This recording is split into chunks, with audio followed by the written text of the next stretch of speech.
ओम शांति। हम सब तो प्यारे बाबा के बच्चे हैं, बाबा की छत्र छाया में हैं, तो दुनिया के जो कायदे कानून हैं वो हम पर तो लागू ही नहीं होते। इसलिए सबसे अच्छा तो ये है कि हम दुनिया जो कर रही है उसको करने दें, जो हमको करना है वो हम करें। आप देखिए कि ब्राह्मणों के लिए कोई भी बात आश्चर्य की नहीं है, कोई भी बात नई नहीं है। सुनते थे, बाबा भी कहते थे कि जब कोई बहुत बड़ा तपस्वी या योगी शरीर छोड़ता है तो सन्नाटा हो जाता है। वो द्वापर के योगियों की बात थी, लेकिन हमारे राजयोगिनी दादी जानकी जी ने जब शरीर छोड़ा तो क्या हो गया कि उन्होंने तो वो तो विदेही आत्मा थी, सबसे अलग थलग आत्मा थी, लेकिन खुद तो किया, लेकिन सारे ब्राह्मणों के लिए जो जो कुछ बचा हुआ है करने को, उसके लिए उन्होंने ग्राउंड तैयार कर दिया। बहुत बड़ी बात है, हमें सोचना चाहिए। ये नाटक अचानक ऐसा एक वंडरफुल मोड़ ले ले, तो उसमें हमें मज़ा आना चाहिए कि देखो जो हमारी इच्छाएं थी वो पूरी हो जाएं। तो दादी जानकी जी ने कितना फर्स्ट क्लास ग्राउंड तैयार कर दिया। अब हम ब्रह्मा जी के बच्चे हैं। कोई समय था बाबा साकार में थे, शिव बाबा उनमें प्रवेश करते थे, तो शिव बाबा ने ब्रह्मा बाबा का रथ लिया।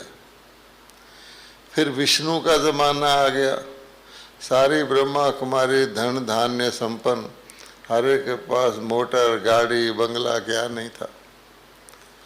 फिर बाबा कहता है समय तो बीतता जाता है, अब शंकर जी का समय आ गया। तो क्या है, शंकर जी तपस्या में बैठे हैं। यानी ब्रह्मा जी को तो शिव बाबा ने अडॉप्ट किया, अब शंकर जी शिव बाबा को धारण करना चाहते हैं।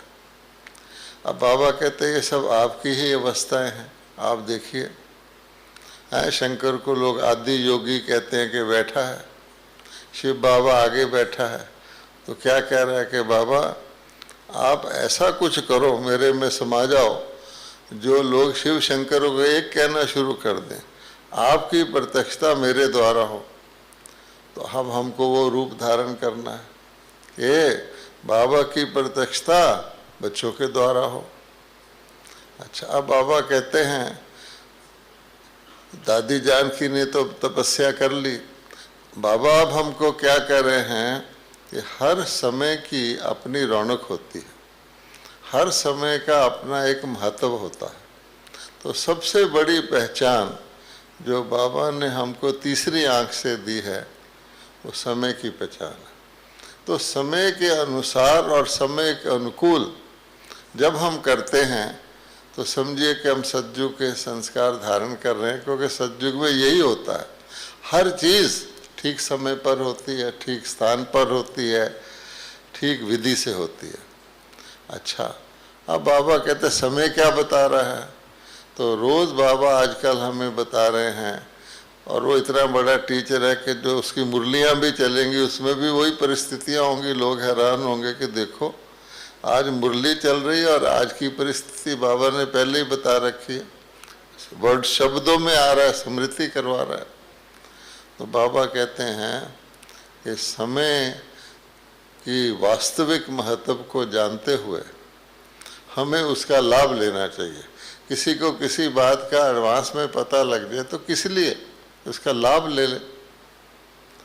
अब बाबा कहते हैं कि हमको कहा है कि ब्राह्मण से अब तुमने फरिश्ता बनना है, ठीक है। अब ब्राह्मण की स्टेज गई, ब्रह्मा बाबा चले गए, सारे ब्राह्मण चले गए, और भी महारथी चले गए। अब ये ब्राह्मणों का सिस्टम बंद होने वाला, तो क्या बनना? फरिश्ता। अब फरिश्ता के लिए तपस्या करनी पड़ेगी। तो हम थे आगे सहज योगी, राजयोगी, कर्म योगी। अब तपस्वी के साथ कभी शब्द लगा? सहज तपस्वी, कर्म तपस्वी, राज तपस्वी नहीं। वो तो तपस्वी के साथ ये सब टाइटल खत्म हो जाते हैं। इसलिए बाबा कहते हैं कि अब अपने इन टाइटलों को छोड़ो। अब हमको पता तो लग गया, लेकिन बच्चे क्या देखते हैं कि जो पुरानी सिस्टम को चेंज करना पड़ता है तो कुछ तो फर्क पड़ता है। तो अलबेलापन है। एक तरफ समय की घंटी बज रही है और बाबा कहता है कि समय की घंटियां सुन सुन के हैं बच्चे इतना उसको इग्नोर करने लग गए हैं कि जब असली घंटी भी बजती है तो अलबेले हो जाते हैं। तो ये अलबेले होने का समय तो है नहीं।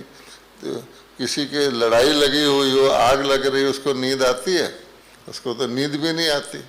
इसलिए बाबा कहता है कि तपस्या। तो अब हमको योगी, सहज योगी, राजयोगी, इसको टाइटल को छोड़ के हमारा टाइटल है तपस्वी।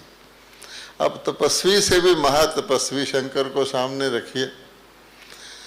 अच्छा, अब देखिए कि तपस्वी में क्या होता है कि जो साधारण योग है जो हम करते रहे हैं वो नहीं चलेगा। तपस्या से तो अग्नि पैदा होती है, इसलिए बाबा कहते हैं कि ज्वालामुखी योग करो, तपस्या करो, अग्नि पैदा करो, क्योंकि अब आवश्यकता शक्ति की। हमारा असली नाम क्या है? पांडव और शक्ति, है ना। आज तो हमारी सभा में एक शक्ति बैठी है, लेकिन पांडव और शक्ति तो है ही ना, निमित्त मात्र। दो बैठी हैं, सॉरी। अब देखिए, और तीन मेरा ध्यान नहीं गया। मतलब ये कि हम एक ही हैं, पांडव हो या शक्ति हो, शक्ति। अब ये शक्ति रूप जो हमारा है ये भस्म करेगा। ये अलबेले, आग के पास कोई नहीं जाता। आप देखिए, पानी भी साफ करता है पर पानी खुद मैला हो जाता है साफ करते करते। आग जो है वो जिसको भी भस्म कर देगी, खुद वैसी की वैसी रहेगी।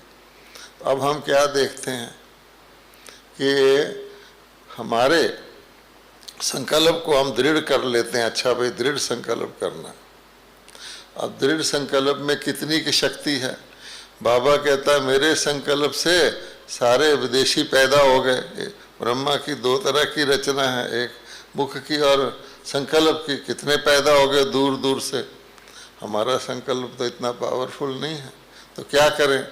तो बाबा कहते हैं संकल्प में भी एक संकल्प की लेवल है, उसके बाद चलो बोलने की लेवल है, उसके बाद कर्म की लेवल है। तो जब जब ध्यान जाता है तो बोल को शक्तिशाली बना लेते हैं, कर्म को भी बना लेते हैं। लेकिन आगे की जो लेवल है जिसको हम कहते हैं संबंध और संपर्क, उसमें हमारी शक्ति कहाँ जाती है? तो आप देखते हैं कि जहाँ जहाँ किसी का लगाव है उसका प्रभाव उसकी अवस्था पे जरूर आएगा, ठीक है।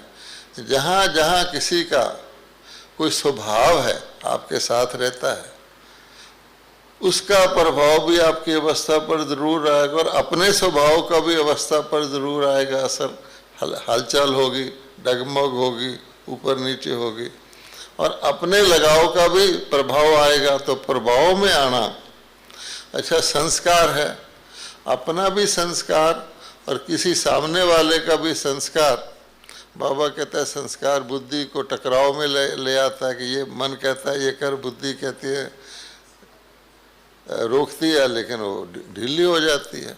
इसलिए अब ये प्रभाव, बाबा का एक नियम है कि सबसे बड़ी कमज़ोरी किसी भी ब्राह्मण की क्या है कि या तो किसी भी चीज़ के प्रभाव में आना या किसी को भी प्रभावित करना, अपने साथ योग लगवाना। हम आपस में बैठ के योग लगाना शुरू कर दें, अर्थात आपस में कनेक्शन जोड़ रहे हैं। योग तो उससे लगवाना है इसलिए आप देखिए कि ये जो इसको कैसे दूर किया जाए। दुनिया में एक टीचर 4 जनरेशन को पढ़ाता है। टीचर टीचर ही रहता है, उसके पास पिता भी पढ़ जाता है। हमारे को 4 जनरेशन के टीचर पढ़ा रहे हैं। पहले ब्रह्मा बाबा ने पढ़ाया, साकार में पढ़ाया, फिर अव्यक्त में पढ़ाया, फिर दादी जी ने पढ़ाया, फिर जानकी। यानी एक स्टूडेंट ऐसा वंडरफुल हो जिसको 4-4 जनरेशन के अनुभवी टीचर पढ़ाएं, और अब हम फिर कहें एक दूसरे को अनुभव सुनाओ, तो बाबा कहता है कि क्या सोचना चाहिए। अब ये अनुभव को भी भस्म, क्योंकि अनुभव तो पास्ट का है, तो पास्ट की चीज़ से तो आज की लेवल हमारी सबसे बड़ी अच्छी लेवल आज की है ना, चाहे वो ऊंची है या नीची है। तो हम तो आज से चलेंगे ना। इसलिए अब पिछलों के इतिहास देख रहे हैं, लोगों की जीवनियाँ पढ़ रहे हैं, कुछ कुछ कर रहे हैं। तो बाबा कहता है इतिहास से कुछ नहीं होता। आप इतिहास पढ़ लो कि आग में हाथ जलता है, तो आप जब तक खुद हाथ नहीं जलेगा आप कुछ नहीं करोगे। इंग्लिश में कहते हैं the only lesson we learn from history is that we learn no lesson from history. करके देख लो, पढ़ लो कहानियाँ। इसलिए बाबा कहता है कि अब हमको ये सारे प्रभाव अर्थात अपने लगाव के और फिर अपने स्वभाव के और दूसरों के भी और अपने संस्कारों के, ये हम गौर से देखेंगे। हम सब चाहते हैं हमारा संकल्प शक्तिशाली हो, लेकिन वो संबंध और संपर्क में जाके शक्ति उसकी खत्म हो जाती है। कर्म तक भी रहती, सदा ना भी रहे, बोल तक भी रहती है। तो संबंध संपर्क में अगर शक्ति खत्म हो गई तो क्या अकेला कोई भी ब्राह्मण अकेला रह के, ब्रह्मा बाबा कहता है मैं भी अकेला वेट कर रहा हूँ, काम नहीं चल सकता। अब क्वेश्चन पैदा होता है कि हमारा संगठन यानी हमारा जो परिवार है, सचमुच हम उसको परिवार के तरीके से देख रहे हैं। हमारा परिवार कितना वंडरफुल है।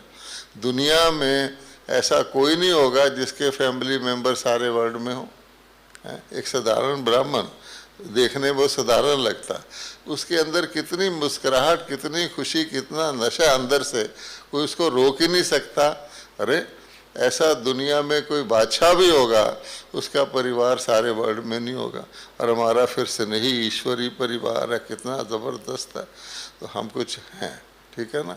अब बाबा कहता है कि भगवान से योग लगाते रहो, लेकिन जब तक हमने परिवार की शक्ति को और परिवार में रह के नहीं देखा है, आप अलग अलग रहते रहिए, आपके साथ 4 व्यक्ति काम करते हैं। बाबा कहता है शाम को घर में भी आजकल कहा जाता है कि फैमिली का हेड जो होता है, ये आपस में बातचीत करके तो लगता है कि पारिवारिक फीलिंग आती है। हम अपने काम में लगे रहते हैं, दूसरा अपने काम में लगा रहता, हम कहते हैं वो अपना जाने मैं अपना जानूँ। क्लास में भी बैठते हैं, हम स्टूडेंट हैं तो, लेकिन परिवार है तो बाबा कहते हैं परिवार में ही सारी बातें ये आती हैं। इसलिए परिवार के लिए क्या करना पड़े, तो बाबा कहता है हमारा टेस्ट ही ये है। अकेला व्यक्ति कुछ भी कर सकता, बड़े बड़े साधु सन्यासियों ने अकेले में क्रोध जीत लिया, जब परिस्थिति आई तो फेल हो गए।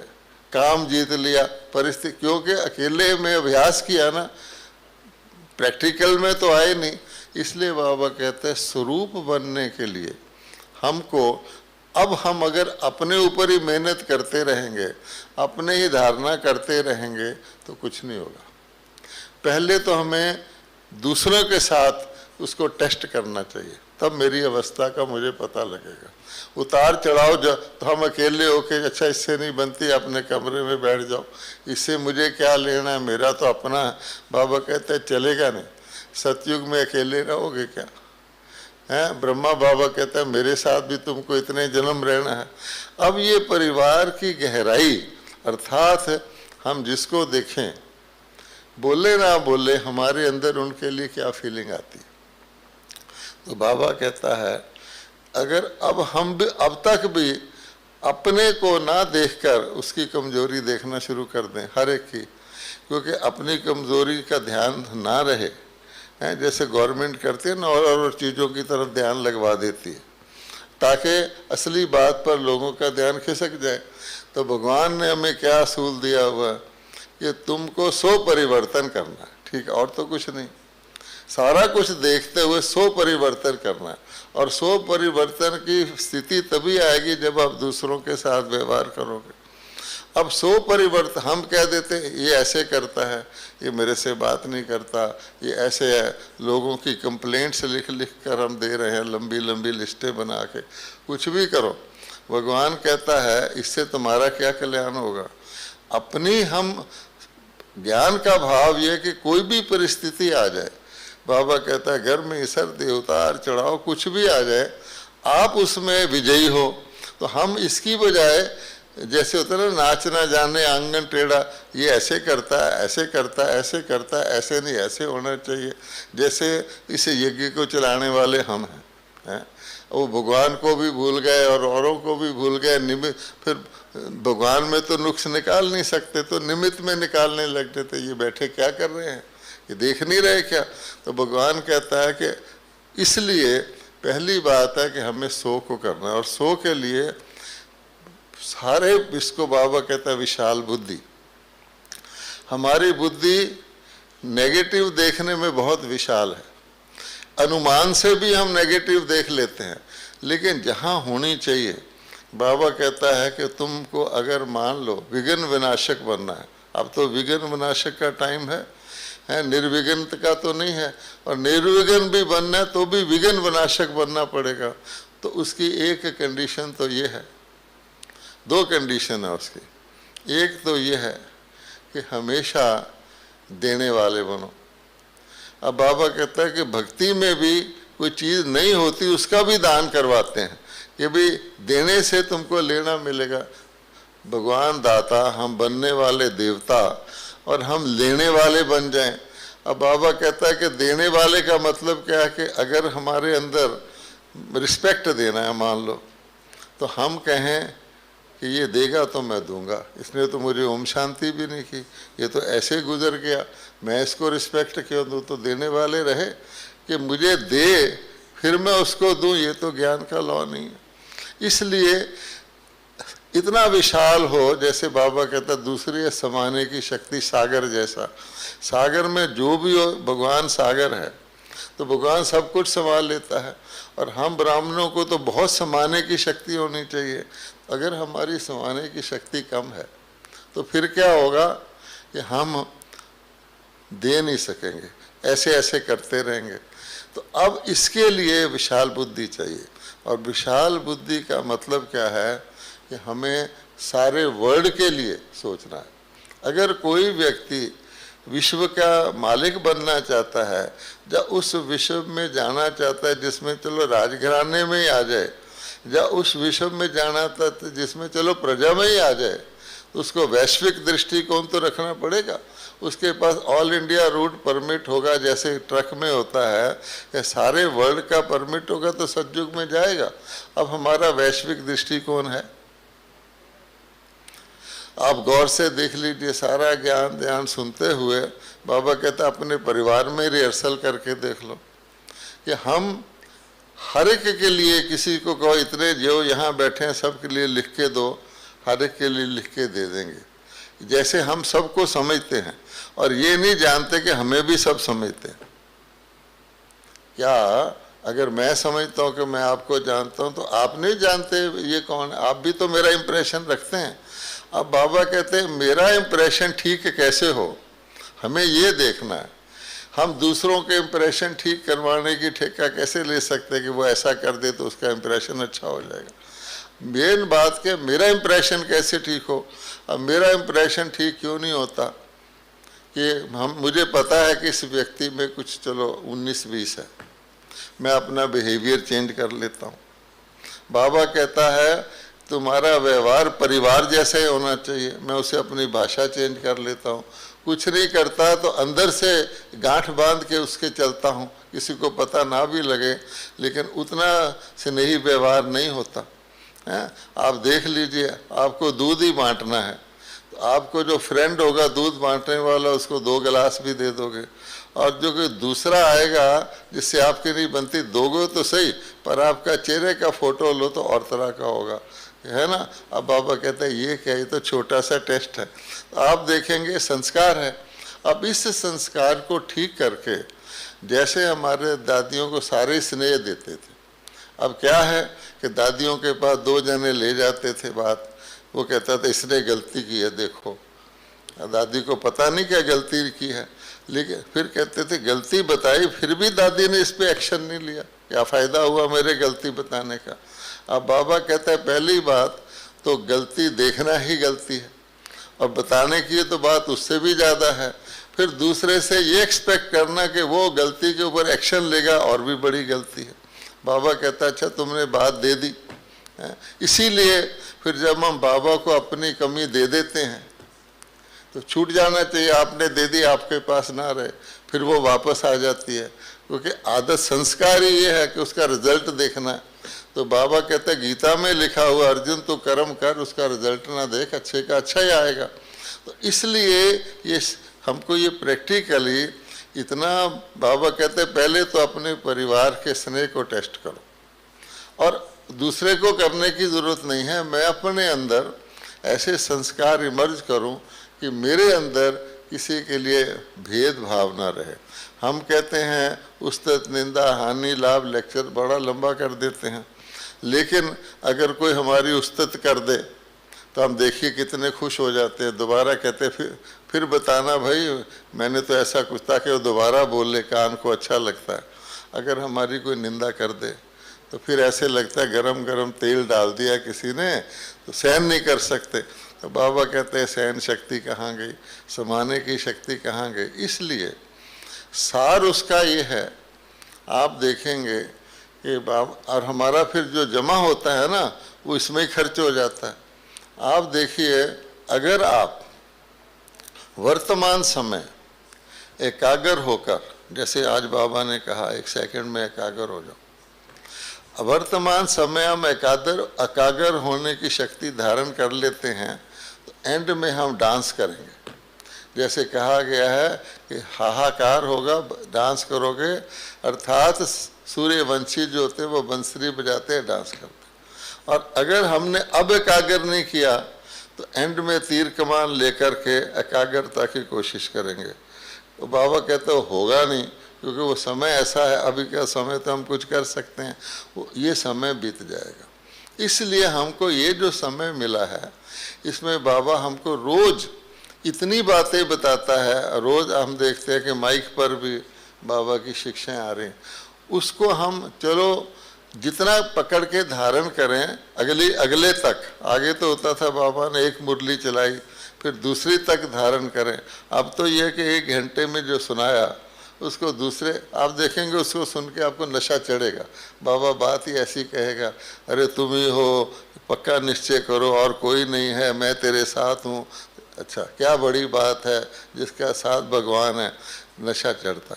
उस नशे को यूज़ भी करें। तो एक तो बाबा ने कह रखा आप अपने लिए ना करो, अब जो आपने करना है दूसरे के लिए करो, आपका आप ही हो जाएगा। दूसरा महातपस्वी का मतलब क्या होता है कि जो हमें पसंद नहीं है उसको हम पसंद करने की आदत डालें, ये भाव है उसका। क्योंकि अगर जो हमें पसंद है वो तो ठीक ही है, जो नहीं पसंद है उसको हम पसंद करने की आदत डालें। मान लो मुझे सुबह उठने में आलस आता, ये मेरी आदत बनी हुई है, मैं कहता हूँ अच्छा कल उठ जाऊँगा, अब नहीं, अब आपको उठना ही है तो आपको खुशी भी होगी, तपस्या में सफल होंगे ना तो खुशी होगी कि देखो मैंने आलस को भस्म कर दिया। तो शक्ति से ही भस्म होगा। तब है भस्म करने की बात, तो कहते पिछले संस्कार ही वापस आ जाते हैं, लिख के दिया आधे माफ़ हो गए। अब आपको हमारा मुंह आगे को है, अब हमारे अंदर कौन सी कहानियाँ, कौन से किस्से, कौन से सीन दिखने चाहिए जो आगे आने वाले हैं। कोई व्यक्ति समुंदर में भी जाता है तो पिछला बम्बे से सेल कर जाता है तो बम्बे भूल जाता है, सिंगापुर का ध्यान रखता। अब हम फिर जा रहे हैं सिंगापुर और सीन हमारे पास बम्बे के आ रहे हैं, वर्ली में क्या हुआ, फलाना क्या हुआ, कोविड उसमें क्या हो गया। अरे ये तो यहाँ की दुनिया की बातें हैं, किस है ना। लोग मरने के बाद तो मुर्दे के ऊपर नए कपड़े डालते हैं, हम कब्रिस्तान में रह के अगर नए कपड़े ढूंढने लग जाएं कि भी मुझे फ्रिज ले दो, हैं मैं हूँ कब्रिस्तान में, मेरा पता नहीं है 1-2 दिन रहना है, तो कहेंगे क्या तुझे बर्फ में बाद में रखा जाएगा, तू चिंता न कर। इसलिए भगवान कहते हैं एक तो मुर्दा देखो, अब मुर्दा देखने के लिए कहता है विदेही बनो, और हम बार बार कहता है विदेही बनो, अशरीरी बनो, हैं कर्मातीत बनो। अब हम कर्म में इंटरेस्ट लेते हैं कि बड़ा अच्छा सेवा कर रहा हूँ, मेरा वर्ग है, मैं इसकी ऑनलाइन कॉन्फ्रेंस कर रहा हूँ, फिर उसके कॉन्फ्रेंस में कुछ फ़ायदा हो जाता है तो मुझे नशा भी, देखी मेरी कॉन्फ्रेंस कितनी अच्छी हुई। बाबा कहते ये तुम्हारे दिन कॉन्फ्रेंस करने, अब तो वहाँ कॉन्फ्रेंस होने वाली है, ये सारे चक्कर छोड़ो। कोई मकान बना रहा है, कोई कुछ कर रहा है, तो जब समेटने के टाइम में कोई फैलाना शुरू कर दे उसका क्या हाल होगा। इसलिए बाबा कहता है अब तो छोड़ते जाओ, छोड़ते जाओ, छोड़ते जाओ, सूक्ष्म से सूक्ष्म। अब सूक्ष्म से सूक्ष्म में बाबा ने कहा हुआ है जो हमारा असली स्लोगन है, वो क्या है, मेरा तो एक बाबा है ना, दूसरा ना कोई, या हम ये कहें एक नामी। अब अगर हम, इसमें बहुत राज है, अगर हम उसके, अब तो एक के पास ही जाना है और तो कुछ है नहीं, जिसके पास जाना है उसका फोकस सीधा रखे, और से जैसे हम मर गए बुद्धि योग, अगर आपने किसी साथी को भी पकड़ लिया ये मेरे साथ जाएगा तो आप फंस जाओगे, क्योंकि हो सकता है प्राण निकलते समय आपको मैं इसको बचा लूँ। तो बाबा कहते हैं इसको भी छोड़ो, ये शरीर को भी छोड़ो, आपका पैसा है उसको भी छोड़ो। क्या रखा है उसने, अभी सीन दिखा रहा है, आपके साधन काम नहीं आएंगे। आप देख लो, आप कहीं जाना चाहते हैं जा नहीं सकते, तो ये रिहर्सल हो रहा है। और हमारी सबसे बड़ी दादी ने हमको मौका दिया है कि अपने आप को, सारे रास्ते बंद हैं, एक रास्ता सिर्फ खुला है, आप देख लीजिए, हैं, लॉक इन हो गया, लॉक आउट हो गया, लॉकडाउन हो गया, ऊपर का रास्ता खुला है ना। दुनिया को तो पता नहीं, वो बेचारे नीचे नीचे ढूंढ रहे हैं, तो हमारे को तो रास्ता खुला है ना। और उसमें रोज़ बाबा कहता है ना उसमें सूरज है, ना चांद है, ना दिन है, ना रात है, आपको टाइम की भी ज़रूरत नहीं। यहाँ तो कह देते 20 लोग बैठो, वहाँ जितने मर्जी आ जाओ, कोई सोशल डिस्टेंसिंग नहीं है। अब बाबा कहते हैं उसका क्यों नहीं मज़ा, अब वहाँ जाना भी वहाँ ही है, तो पहले पहले चले जाएंगे तो अच्छा, जब भीड़ भाड़ होगी उसमें कहीं फंस गए हैं आप तो फिर क्या होगा।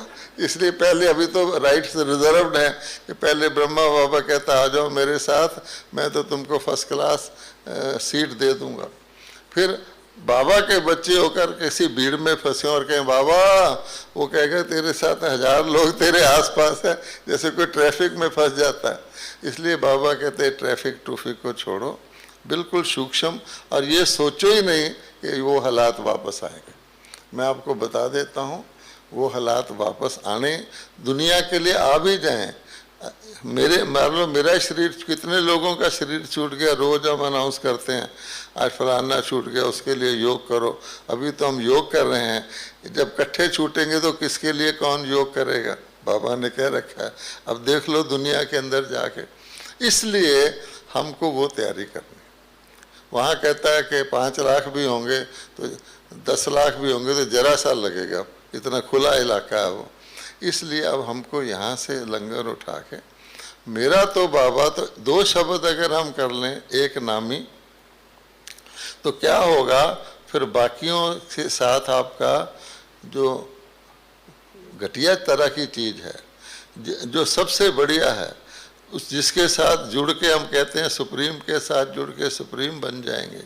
तो हमको मौका मिला कि बाकी चीज़ें छोड़ो। अब कोई कह दी पिज़्ज़ा बना दो, फलाना कर दो, ये कर दो, बाबा कहता दाल रोटी की चिंता करो। ऐसा दिन ऐसे जो बाबा ने कहा और चीज़ें हुई हैं तो क्या वो नहीं होगी। कहा है पत्थर भी सोने को मिल जाएगा तो समझोगे हम खुशकिस्मत हैं। तो हमको सीन दिखा रहा है। अभी तो कहते हैं एक आध बीमारी है, एक आध झंझट है, एक जगह लॉकडाउन है। जब आपकी सारी चीज़ें बंद, ये टेलीविज़न बंद, हमने देखा बहुत सारे बीके ना आजकल समझते हैं। एक से तो मैंने भाषण कराया, वो ये कह रहा है दुनिया मर रही है, हम हंस को खुश हो रहे हैं। ये खुश होने का टाइम है क्या? हमें भगवान ने मौका दिया है कि भाई तुम अपना कुछ कर लो, हाथ पैर मार लो, आगे जाके तो ये हो भी नहीं सकेगा।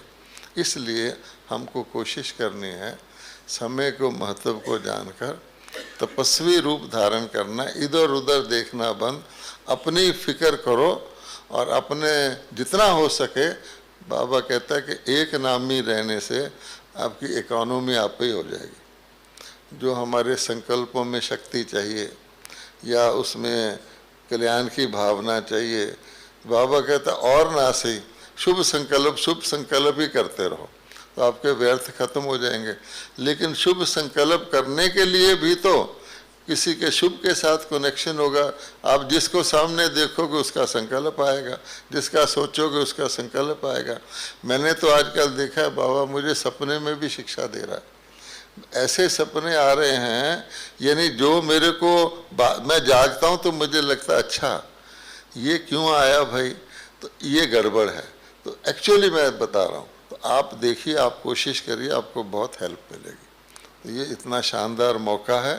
भगवान ने हमें जैसे बहुत किसी का वेल विशर होता है ना, तो उसको लास्ट चांस भी दे देता है कि चलते चलते भी चलो ये।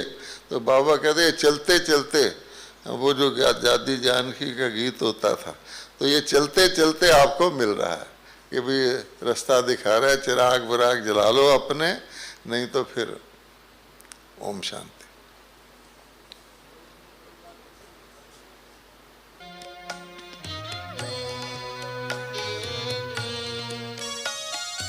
करो तपस्या, अब करो तपस्या, करो तपस्या, अब करो तपस्या। योग तपस्या के बल से पावन युग फिर लाना है। करो तपस्या, अब करो तपस्या, करो तपस्या, अब करो तपस्या।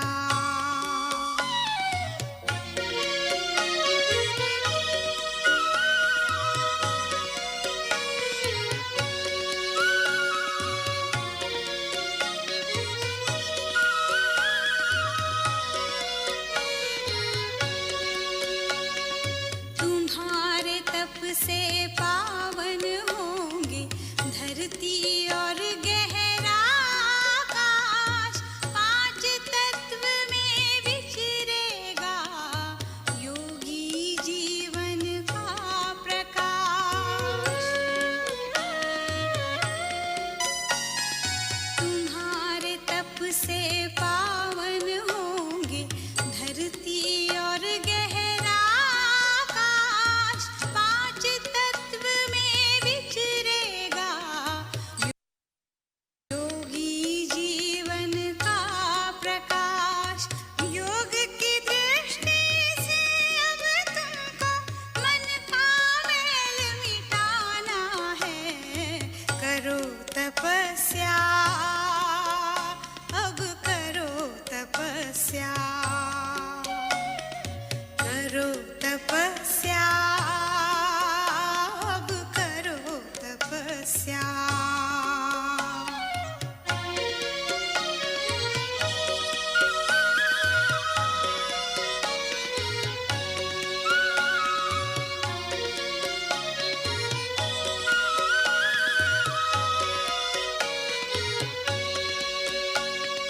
जोड़ के अपना नाता शिव से, छोड़ के इस तन का अभिमान। देह से न्यारे आत्म रूप से करना है अब योग का दान। जोड़ के अपना नाता शिव से, छोड़ के इस तन का अभिमान। देह से न्यारे आत्म रूप से करना है अब योग का दान। योग की धारा बहती जाए, अमृत सबको पिलाना है। करो तपस्या, अब करो तपस्या,